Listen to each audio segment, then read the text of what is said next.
The morning Jake Torres stepped outside his apartment in downtown Phoenix, the sky was wrong. Not cloudy wrong, not storm wrong completely, impossibly wrong. Where blue should have stretched from horizon to horizon, an inky blackness pressed. Down like a dome, stars visible in broad daylight, as if someone had flipped a cosmic switch. His coffee mug slipped from his fingers, shattering on the concrete. Around him, car alarms wailed as panicked drivers slammed their brakes. A woman screamed from across the street. Jake pulled out his phone with trembling hands, but the screen showed only static where the weather app should have been. "What the hell?" he whispered, staring upward. The sun was still there, burning like a lone campfire in an endless cavern, but its light seemed contained, as if the very air had decided to stop carrying illumination more than a few hundred feet. From its source, inside his apartment building, chaos reigned. Mrs. Kim from the second floor was crying into her phone, speaking rapid Korean to someone who probably couldn't hear her anyway. The elderly Mr. Davis stood in the lobby, still in his bathrobe, staring through the glass doors at the impossible sky. "The news," Jake said, pushing past them toward the community TV. "Someone has to know what's happening." The screen flickered. With emergency broadcasts, but every channel showed the same confused anchors reading the same baffling reports. The phenomenon was global. Every major city, every small town, every remote outpost, the entire planet's sky had turned black simultaneously at exactly 9 a.m. Eastern Standard Time. "No scientific explanation," the CNN anchor was saying, her professional composure cracking. "NASA reports all satellites are functioning normally, but visual confirmation from space shows Earth's atmosphere has somehow ... changed. We're receiving reports from the International Space Station that the planet appears to be surrounded by what they're describing as a perfect sphere of darkness." Jake's neighbor Louise burst through the stairwell door, still wearing his mechanic's uniform. "My radio's picking up something weird," he panted. "Not from any station I know. It's like ... music, but not music. You gotta hear this." They crowded around Luce's ancient boombox as he tuned through static. Then they heard it, a sound that made Jake's chest tighten with inexplicable emotion. It wasn't music exactly, but it wasn't random noise either. It pulsed and flowed like a heartbeat made of mathematics, like the universe itself was trying to speak. "It's beautiful," Mrs. Kim whispered, tears still streaking her face. Jake felt something shift inside him as he listened. The fear that had gripped him since stepping outside began transforming into something else entirely: wonder, anticipation, as if some dormant part of his DNA was finally waking up after sleeping for millennia. The strange melody continued, and with each note, Jake became more certain of something he couldn't possibly know. This wasn't the end of the world. This was an invitation. Every great bond starts with a single moment of courage. HFY Chronicle Stories is just beginning, and your support matters. If you love emotional sci-fi tales, forbidden connections, and stories that stay with you, hit subscribe. It's free, and it helps us bring more stories from the stars to you. 3 hours later, the first ship appeared. It materialized above Phoenix like a thought becoming real. A vade, graceful structure of curves and light that seemed to fold space around itself. Jake watched from his rooftop as similar ships began appearing over every major city on Earth, their arrival announced not by thunder or fanfare, but by that same haunting melody growing stronger in the air around them. Dr. Alina Ross had spent 20 years studying xenobiology without ever expecting to need it. As the lead researcher at the SETI Institute, she'd grown accustomed to disappointment, decades of listening to cosmic silence, punctuated only by pulsars and background radiation. Now staring at the massive vessel hovering over San Francisco Bay, she realized her life's work had been preparation for this single moment. The ship was impossible to describe in conventional terms. It seemed to exist in more dimensions than human eyes could process. its surface rippling like liquid mercury while maintaining the structural integrity of forged steel. When Elena tried to focus on any specific detail, her vision slipped away as if the craft was gently refusing to be fully comprehended. "Ma'am," her assistant Tom called from across the hastily assembled command center they'd set up in the Institute's main lab. "We're getting transmissions on the same frequency as the background signal. It's not random, there's definitely a pattern." Elena hurried to his station, her heart hammering. The waveform displays showed complex mathematical sequences that seemed almost familiar, like half-remembered melodies from childhood. "Can we decode any of it?" "That's the strange part," Tom said, adjusting his glasses nervously. "I don't think we need to. Watch this." He isolated one of the signal patterns and played it through the speakers. The sound that emerged wasn't words, but Elena felt meaning flowing directly into her mind. "Greetings, children of the Third World. We have waited so long to hear your song." Elena staggered backward, nearly knocking over a chair. Did? You understand that?" Tom nodded, his face pale but excited. "It's not translation. It's like they're speaking directly to some part of our brain that knows their language already." "How is that possible?" Before Elena could answer, every screen in the laboratory flickered to life with the same image, a being that was clearly not human, yet somehow felt familiar. Its features were elongated and elegant, with large eyes that held depths of wisdom Elena associated with very old trees or deep oceans. When it spoke, the voice bypassed her ears entirely. "I am Keeper Nal, guardian of the Threshold songs.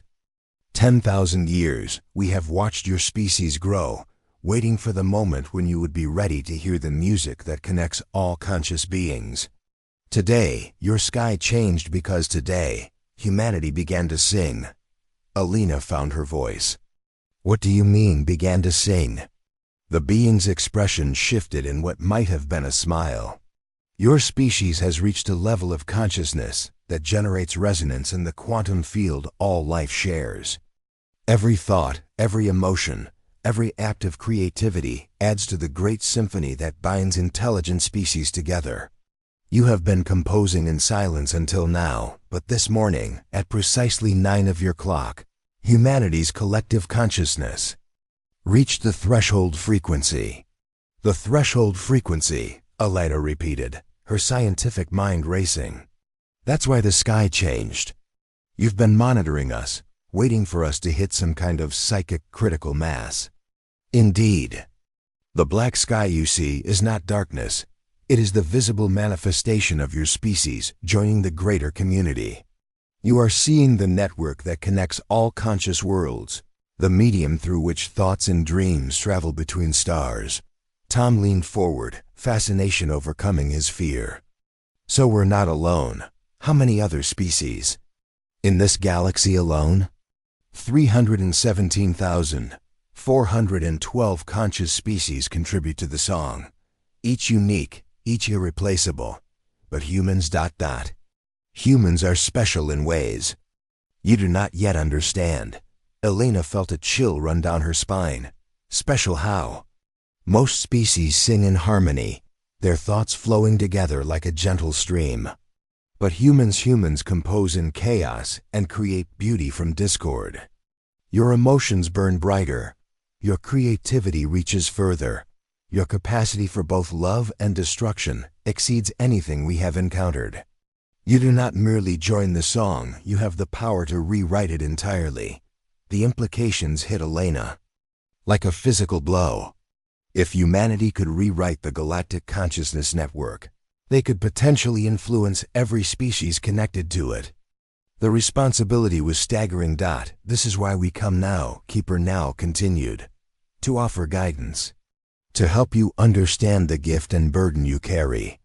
But the choice of how to use this power remains yours alone." Captain Lisa Park had commanded the International Space Station for 2 years, but nothing in her training had prepared her for watching Earth disappear beneath a sphere of living darkness.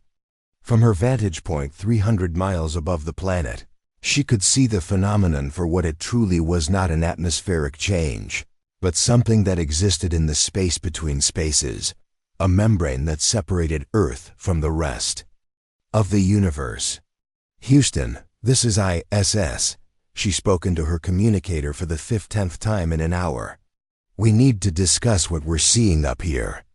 The response crackled through with unusual clarity, as if the mysterious field was actually improving their communications rather than interfering with them. "Copy, ISS.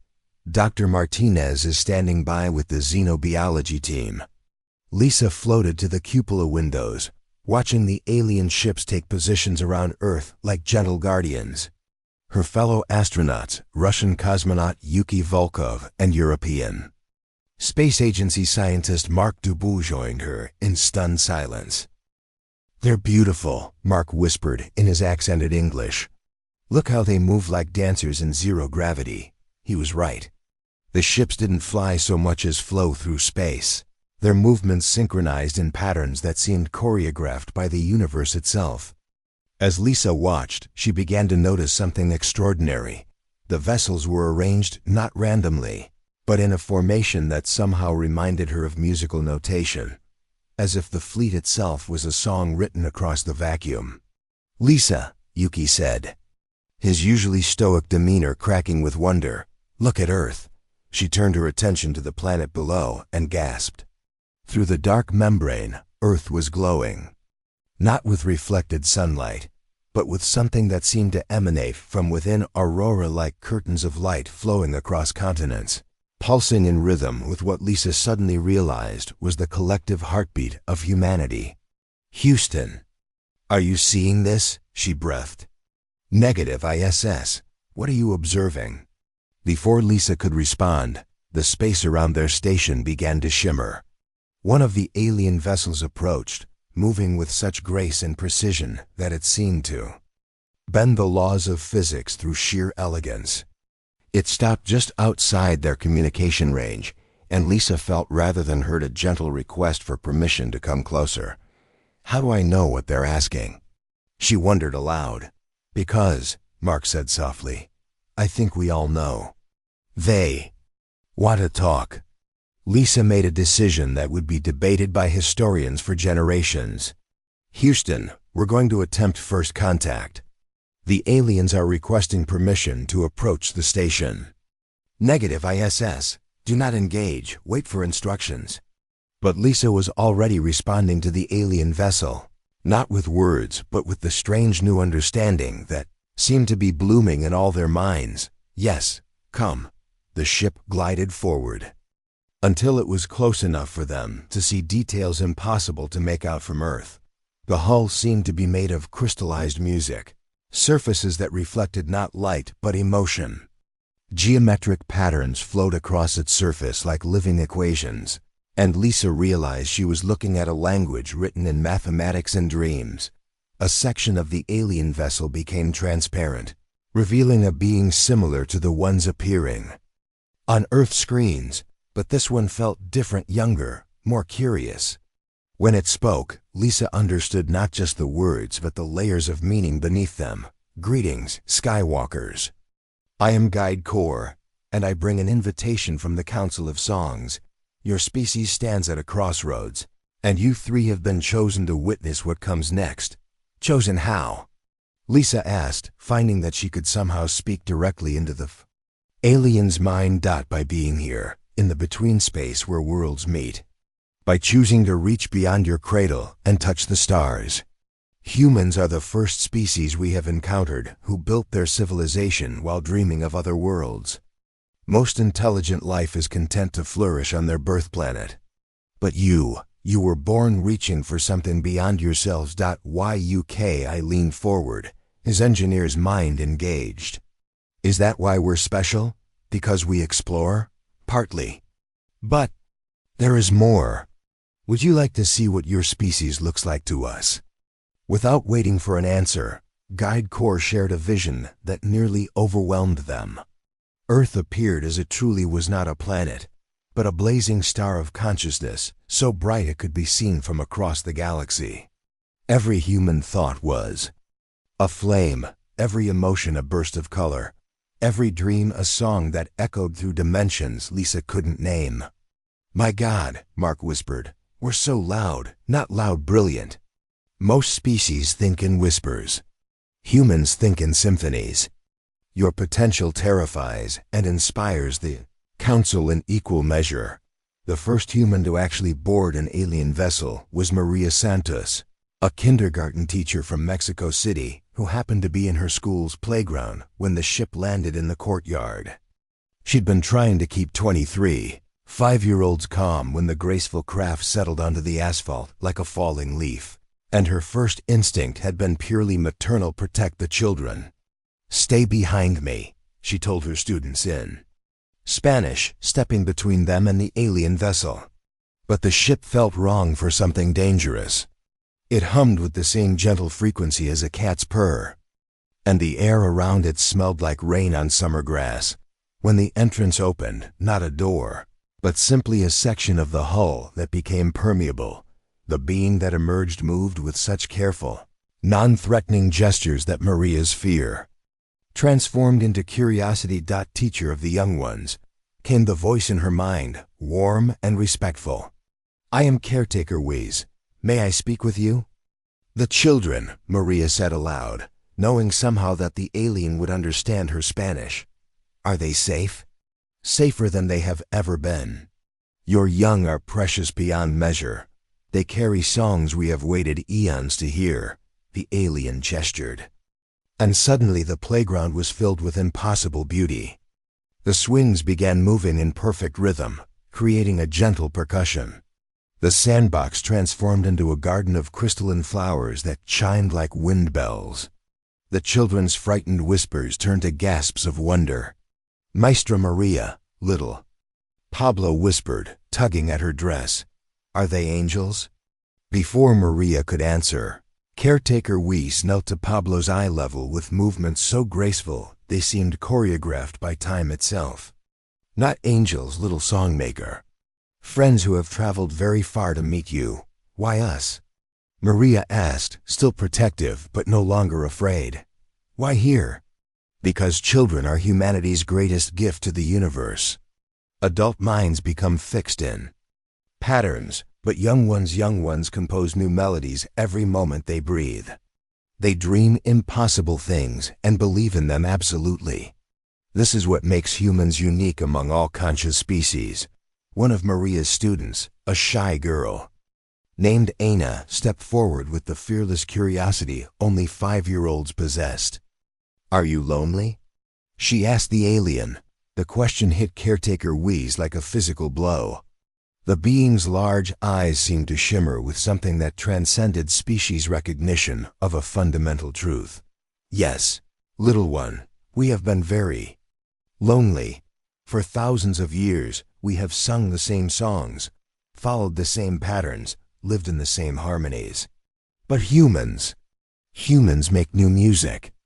You show us that existence doesn't have to be perfect to be beautiful. Maria felt tears running down her cheeks as understanding flooded through her.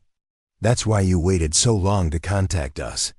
You needed us to reach a certain level of development, but not too much. You needed us while we could still create chaos. Precisely. Most species lose their ability to innovate as they mature. They become stable, predictable, safe. But humans maintain their capacity for surprise, for art, for the beautiful mistakes that lead to breakthrough discoveries. You are the universe's reminder that growth requires a willingness to be wrong. Aina tugged at the alien's flowing garment. Do you want to hear my song? I made it up yesterday. More than anything, caretaker Weiss replied, and Maria heard genuine emotion in the mental voice. Aina began to sing a nonsense melody about purple elephants and flying bicycles, her young voice carrying the absolute conviction that such things were not only possible but necessary. As she sang, the air around them began to shimmer with colors that had no names, and Maria realized she was witnessing the birth of something unprecedented. Human child teaching an ancient alien species how to dream again. The other children joined in, each adding their own verse to Aina's song. their voices layering into a harmony that somehow made perfect sense despite following no musical rules Maria had ever learned. The alien ship began to resonate with their melody, its hull shifting through spectrums of light that matched the emotional content of each word. "This is why we came," Caretaker Weiss said, and Maria felt the words were meant not just for her, but for the entire galaxy, to remember what we had forgotten, to learn from teachers we never expected to find. 3 months after the sky turned black, Jake Torres stood in what had once been the United Nations General Assembly Hall, now transformed into something between a concert hall and a laboratory. Representatives from dozens of alien species sat alongside human delegates, their varied forms creating a tapestry of intelligence that defied every science fiction movie ever made. The keepers were there, tall, elegant beings whose thoughts flowed like poetry. The builders, whose crystalline bodies chimed softly when they moved. The gardeners, who looked like walking trees and spoke in fragrances that somehow conveyed complex philosophical concepts.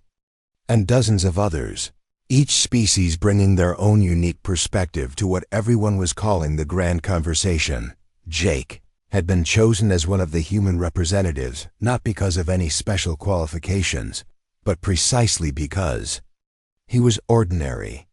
"We need voices from all walks of life," President Chen had said during the selection process. "Not just scientists and diplomats, but teachers and mechanics and artists and dreamers." Now, watching the alien delegates prepare for the most important vote in galactic history, Jake understood why his perspective mattered. The question before them was simple in its wording, revolutionary in its implications. Should humanity be granted full membership in the Galactic Consciousness Network, with all the responsibilities and powers that entailed? Elder Thane of the Keeper species stood to address the assembly, their mental voice carrying the weight of millennia. For 10,000 years, the network has maintained stability through harmony. Each species contributes their unique song to the greater melody, and in return, they receive the accumulated wisdom of all conscious beings. It is a system that has prevented war, eliminated scarcity, and allowed civilizations to flourish beyond their individual limitations. A murmur of agreement rippled through the assembled delegates, all except the humans, who sat in tense silence. However, Elder Thane continued, "Humans represent an unprecedented situation. Their consciousness operates on principles we have never encountered. Where we seek harmony, they create discord that somehow resolves into new forms of beauty. Where we build upon established foundations, they tear down and rebuild with materials. That shouldn't work, but do." Jake felt the weight of countless alien gazes as Elder Thane's attention focused on the human delegation. "The question we must answer is this: are we prepared to allow a species whose very nature challenges our understanding of consciousness itself to join a network that connects every mind in the galaxy? Are we prepared for our children to dream human dreams, think human thoughts, feel human emotions?" The silence that followed was deafening. Then Jake did something that would be remembered as either the bravest or most foolish act in human history. He stood up. "If I may," he said, his voice carrying clearly through the translation systems that allowed every species to understand each other. "I think you're asking the wrong question." The entire assembly turned to look at him, a mechanic from Phoenix who had spent the morning fixing alien hovercars that had broken down because their drivers were still learning Earth traffic patterns. "The question isn't whether you're prepared for us to join your network," Jake continued, his heart hammering but his voice steady. "The question is whether the network is prepared to grow beyond what it's always been." Elder Thane's large eyes fixed on him with laser intensity. "Explain." "You've had 10,000 years of peace and stability. That's incredible. But you've also had 10,000 years of saneness. No new music, no breakthrough discoveries, no evolutionary leaps. You've perfected existence, but you've stopped living." Jake gestured to his fellow humans, Dr. Ross with her wild theories, Maria Santos with her intuitive understanding of alien psychology, Captain Park with her explorer's heart. We don't want to disrupt your harmony out of malice. We want to add to it. We want to help you remember what it feels like to be surprised by your own potential.